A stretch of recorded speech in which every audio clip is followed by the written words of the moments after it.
Mga kabunyog, mga kababayan, magandang araw sa inyong lahat. Welcome po sa isa na namang episode ng ating talakayan dito po sa aking bagong social media platform, Attorney Enzo Bunyog. Kung bago lang po kayo dito sa Attorney Enzo Bunyog YouTube channel ko at dito po sa aking Informador Facebook page, follow na po kayo, subscribe na po kayo, mga kabunyog. At lagi niyong abangan ang aking mga talakayan. Dito po mahaba-haba ang talakayan ko, kaya yung mga nagsasabing attorney, kapapasok pa lang namin dun sa isang talakayan mo, patapos ka na. O dito po mahaba ito. Tulad ngayon, tatlong topics ang i-discuss ko. Ang una, binubuntutan. Binubuntutan daw siya, sabi ni Pulong. Totoo kaya yan? Ayan, pag-usapan natin yan. Si Kung Miao, si Kiko Barzaga, talagang hindi pa rin, ayaw pa rin tantanan ni Congresswoman Garin. Sabi niya, dapat i-expel na yan. Pasaway pa rin eh. Mm. At itong si Secretary of Interior and Local Government, Jun Vic Rimulya, ah, mukhang mukhang nararamdaman niya, galit talaga si PBBM. Mabait si PBBM, pero mukhang dito nagalit. Kasi napasubo eh. Tungkol dito kay Saldico.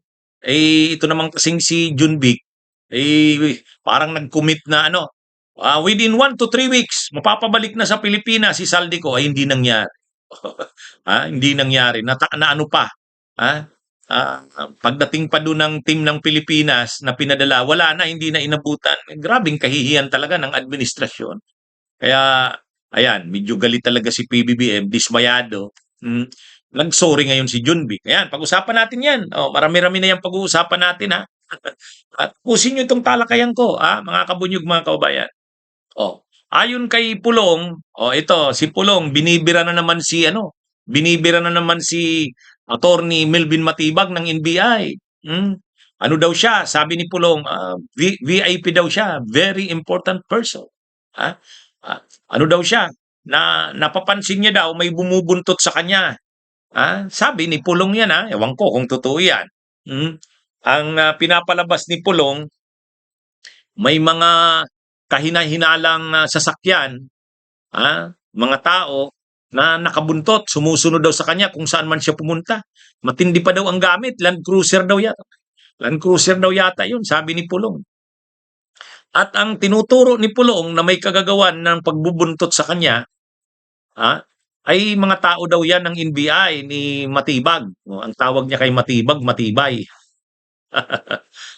Sabi niya, sige na, Matibay, kung matibay ka nga, sige, buntutan mo ako, hindi ako, wala kayong makukuha sa akin. Sabi ni Pulong, ay, ang pinapalabas ni Pulong, hinaharas sila. Di ba? Yan yung laging linya nila, hinaharas, tinatakot sila, at bahagi ng pananakot sa kanilang pamilya, binubuntutan daw siya.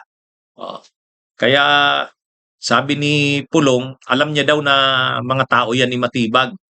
Actually, maraming beses na nilang sinasabi yan eh. Maraming beses. Di ba, nung una nga, ang sabi, mayroon ng warrant of arrest. I-raid ang bahay ni Pulong. Kasi ng mga NBI, winarningan. Ay di ba, binira niya na nga noon si Atty. Melvin Matibag ni Pulong. Sabi niya, ikaw Matibay, kung matibay ka, o sige, gawin mo lang gustong gawin mo, i-raid mo na yung bahay ko. Pero sinabi naman ni Congressman, ay ni Director Matibag ng NBI, wala naman daw silang hawak na wala naman daw silang search warrant. Saan naman galing yung sinasabi ni Pulong? Totoo lang, parang ang laging pinapalabas nito ni Pulong, laging api sila. Parang lagi silang inaapi, ginigipit, o ang panggigipit na sinasabi niya, mayroon daw search warrant sa kanya, isi-search daw yung bahay niya. Pero hindi naman nangyari. Tapos may drama pa yung mga DDS, lalo na yung mga vloggers. Pumunta pa dun sa bahay ni Pulong, binantayan. Sabi, parang protect, Congressman Pulong. Masyado silang madrama eh. Tapos ngayon na naman, ang drama na naman ni Pulong, binubuntutan daw. Binubuntutan. Bakit naman bubuntutan? Ano naman anong purpose? Alam nyo, nitong mga nakaraang araw, paranoid na itong mga Duterte. Parang lagi na lang pinapalabas, lagi na lang sila inaapi, binubuntutan. Ang problema naman kasi sa kanila, Kung ayaw kasi nila na, katulad niyan, kinasuhan yung mga DDS, marami yon. Inaresto si Jason Sa, may warrant of arrest din si Eric Celes. Yung mga vloggers din na sobrang bastos, sila Eloy Bugris, tatlo yon. Anuhan din, sinumpi na rin ng NBI. Bakit sila ginaganyan? Kagagawan din nila eh. Kagagawan din nila eh.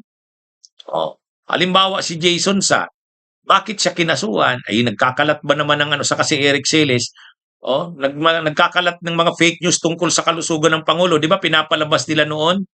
Lalo na yung lumabas yung faking medical report ng St. Luke's, kinalat nila yon. Sinabihan na sila na hindi totoo yun, kinalat pa rin. Tapos ito na naman huli, ano na naman daw, stage 4 colon cancer, wala na daw, delikado na ang buhay ng Pangulo ng Pilipinas. Kaya maghanda na daw si Sara Duterte. Ganun yung kanilang mga ginagawa, kaya sila kinakasuhan. Kaya sila kinakasuhan. Si Mike Defensor, nakasuhan yung pamilya dahil nga dun sa human trafficking. Kaya ito si Chavit Singson, marami naman talagang sabit. Itong si Kong Miao, bakit siya nakasuhan ng cyber libel? Ang dami niyang tinira eh. Si Rason, tinira niya. Hindi niya naman pala kayang panindigan. Nag-sorry siya, hindi naman tinanggap. Yan ang problema ng mga DDS. Tapos kapag kapag kinasuhan mo o inimbestigahan mo, political harassment daw. Itong mga Duterte, sila Baste, sila Pulong. Di ba si Baste? Anong sabi ni Baste? Isa lang naman ang ulong hangad namin, yung ulo ni Bongbong Marcos. Imaginein mo yan. Kaya yan, sa totoo lang, ito, kumbaga, itong sinasabi ni Pulong na binubuntutan siya, mukhang hindi naman totoo yan. Mukhang hindi naman totoo yan. Drama lang yan. Yung sinasabing i-raid yung bahay niya dahil may may search warrant, wala rin. Drama rin lang eh. Para pinapalaki lang nila na i-raid yung bahay, na binubuntutan daw siya, para ipakita na ginigipit sila, hinaharas sila. Yan, actually, yung ginagawa ngang ganyan, yung mga kinakasuhan sila, simple pa nga yan. Ano bang ginawa nila noon, nung panahon ng administrasyon nila? Hindi sila nagkakaso lang, pinapatay. Di ba? Nung panahon Duterte, hindi. Patay. Tapos ito, kinakasuhan sila dahil din sa kagagawa nila. Nagsisigaw sila, nababiolate daw ang kanilang due process, human rights. Sa totoo lang. Kaya anyway, pinakita nga sa kamera yung mga sinabi ni Pulong, sinabi ni Pulong, sinabi ni Baste, sinabi ni Sara Duterte. Doon makikita mo yung pattern nila, nitong magkakapatid na ito, nitong pamilya Duterte. Talagang binabantaan nila ang buhay ng Pangulo ng Pilipinas. Tapos ngayon, nang pinapanugot na sila dyan, sasabihin nila, hindi naman daw totoo yun, hindi naman daw seryoso yun. Splice daw yung video, fragmented daw yung video. Yan ang problema. Pag nasusukol na, dinideny na. Tapos, nagdadrama kung ano-ano, nagpapaawa. Yan yung style ng Duterte. Ito mga kabunyog, si Kong Miao, itong si Kiko Barsaga, ayan, mayroon na namang proposal, mayroon na namang tinutulak itong si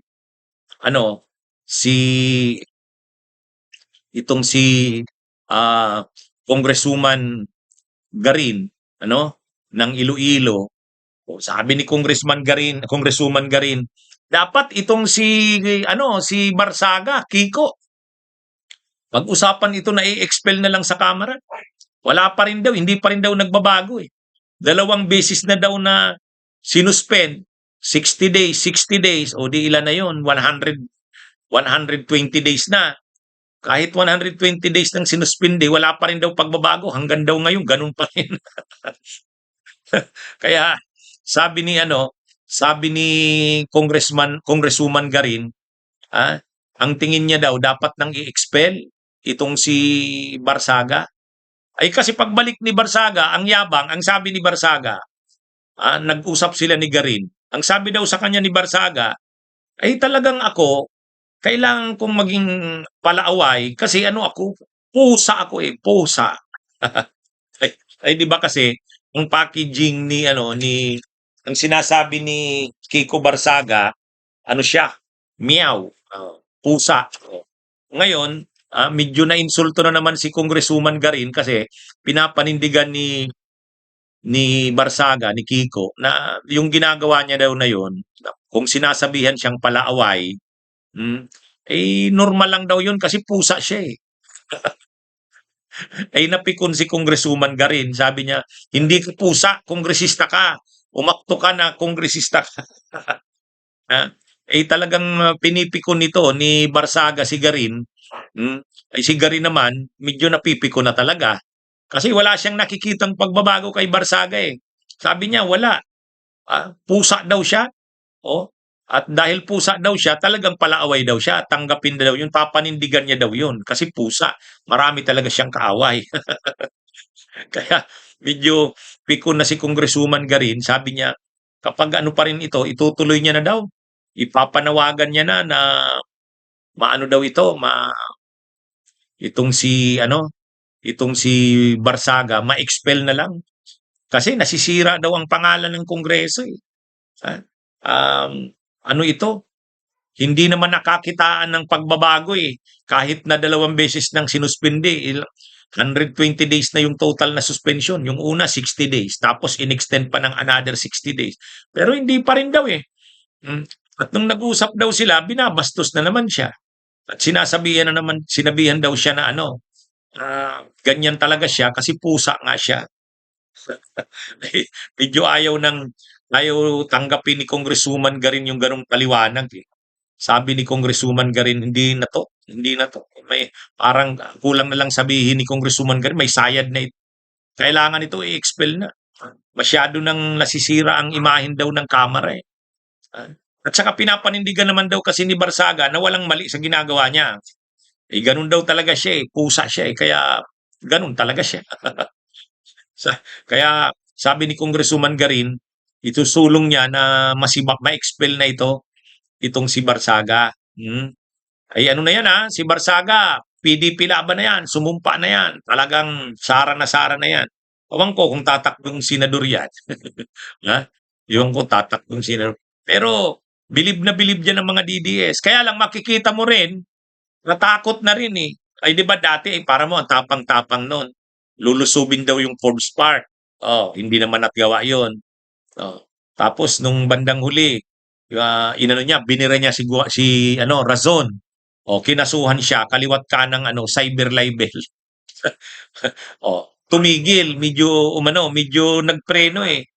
Oh. Kaya lang, yun na nga, napipikon sila kung si Congresswoman Garin kasi bustos pagdating sa Kamara. Sabi niya, ah, ano ito? Wala ito eh. Bastos daw. Kaya kailangan daw i-expel na lang yan. O mga kabunyog, mga kababayan, parang ano parang ah, itong si Secretary of Interior and Local Government Junvic Rimulya, naramdaman niya siguro na galit yung Pangulo, no? Galit. Tungkol yan doon sa ano kasi kay Saldico. Tungkol kay Saldico. Actually, napahiya talaga ang gobyerno sa nangyaring yon. Kahit naman si Senador Ping Lacson, ganun din ang obserbasyon. Sabi niya, kung mayroon mang dapat sisihin dito sa nangyaring ito na nga itong tungkol kay Saldico, na napahiya ang gobyerno. Kung may sino mang dapat sisihin dito, ang gobyerno mismo. Ang unang-una kasi, yun mismong imbahada natin sa Czech Republic, kulang-kulang ang impormasyon na binibigay sa Pangulo. Totoo, ang paliwanag nila, ano daw? Ang paliwanag nila, kulang din daw naman kasi ang impormasyon na nakukuha sa Czech authorities kasi may privacy protocol sila o policies. Oo, pero kahit man lamang ba yung sitwasyon, yung ano na, nandyan pa ba si Saldico sa Czech Republic? Hawak pa ba nila? O sasabihin lang naman kung hindi pa rin o tingnan nyo. Napasubo yung ating team, high level team pa naman. Secretary of Justice, tapos may kasama pang ilan? O pumunta pa ng Czech Republic, pagdating dun wala na pala si Saldico. O, 'di ba? Medyo napahiya talaga ang gobyerno doon. Kaya lang sinong may kasalanan nun? Yun, yung ambassador doon sa Czech Republic. Saka si DFA Secretary Lazaro, mahina itong si Lazaro eh. Ang dami tayong mga fugitives from justice na nandoon, si Harry Roque, si Saldico. O, malaki ang dapat na nagiging papel ng DFA sa mga bagay na yan. Ha? Kahit sa issue ng China, medyo palpak din itong DFA eh. Ay di ba nag-open sila, nagbubukas sila doon sa joint exploration with China. Kaya nga nagrally yung bunyog doon sa DFA sa Department of Foreign Affairs eh. Pero dito, ang isa pa ditong medyo mali talaga yung ginawa, si Secretary of Interior and Local Government Jun Vic Rimulya. Kasi nga, nung nalaman niya na hawak na nga ng Czech authorities itong si Saldico, ay nag-anunsyo ba naman siya, sabi niya, within 1 or 2 weeks, or 3 weeks, 1 to 3 weeks, mapapabalik na yan sa Pilipinas. Ang problema nga, hindi nangyari yung 1 to 3 weeks. Ang malala pa, pagdating doon, hindi inabutan nung high-level team na pinadala ng Pilipinas. Kaya medyo napahiya talaga ang gobyerno. Siyempre, sa part ni PBBM o ni Pangulong Marcos, medyo dismayado. Dismayado sabi ni Yusek Claire Castro. Pero hindi lang yan dismayado. Galit 'yon. Ngayon para medyo hindi mapuruhan ang pangulo, hindi mapunta sa kanya ang lahat ng sisi diyan kay Saldico na 'yan. Nag-sorry si Junvic. Sabi ni Junvic, I apologize, sabi niya na yun na nga, nagsabi siya na mapapabalik si Saldico 1 to 3 weeks. Pero sa susunod kasi, ito rin si Junvic, ayusin niya yung kanyang sa totoo lang, sinibak nila si General Torre sa PNP. Sinibak nila, sabihin na nating sinibak naman talaga eh. Ngayon, sino nang naaaresto nila? Wala. Si Atong Ang, hindi. Si Roque, hindi napapabalik dito. Si Saldico, hindi. Kahit lang kasi yung paglakad sa Interpol ng Red Notice, wala eh. Wala.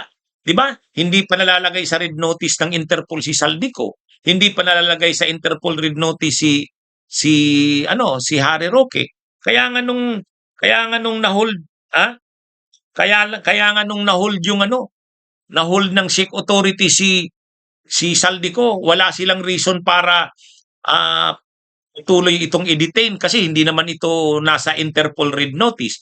Pero kung nasa Interpol Red Notice na sana ito nung na-hold ito, nasa custody ng Czech authorities, may basis, may basihan para patuloy na i-detain o i-hold si Saldico kasi nasa Interpol Red Notice. Ang problema, sino bang lumalakad ng Interpol Red Notice na yan? Ay di ba dapat sila Junvic Rimulya yan? In coordination sa DFA. Pero yan eh, ang problema wala eh. Si Harry Roque wala rin sa Interpol Red Notice. Malaki naiinsulto na ang gobyerno dito. Actually, malaking insulto na ito sa Estado ng Pilipinas, sa Republika ng Pilipinas. Pinagtatawanan ng mga fugitives from justice na ito. Kaya tama lang na magalit na rin si PBBM diyan. At tama rin, naramdaman na rin siguro ni Junvic Rimulya na galit ang Pangulo, nag-sorry, nag-apologize. Pero hindi lang dapat yan apology. Dapat may makita na sa kanilang accomplishment, action diyan sa bagay na yan. Apology. Magpakita na kayo ng accomplishment. Sabi nga ni DOJ Secretary Frederick Bida, pagbalik niya daw ng Pilipinas, magpi-press con siya uli, ipapaalam niya kung anong nangyari sa lakad niya. Wala pa tayong nakikitang press con, di ba? Dapat mag-report na siya sa sambayan ng Pilipino. Ano nangyari sa lakad niya? Pero ito, dapat na ito, double time at saka bumawi si ILG Junvic Rimulya, si DFA Secretary Lazaro, si DOJ Secretary Frederick Bida. Yun, tulungan na rin ni Attorney Melvin Matibag. Baka kailangan ng tulong diyan ni Attorney Melvin Matibag. O baka kailangan na lang ibalik si Torre. Napapahiya sila diyan eh. Si Torre noon mas mahihirap pa yung ang mga ginawa noon. Imaginin mo, hanapin mo si Kibuloy. Si Duterte, kung ano-anong bluff kay Torre, hindi umubra. Ito yun. Yan sana eh. Yan sana. Napapahiya na ang Pangulo ng Pilipinas eh.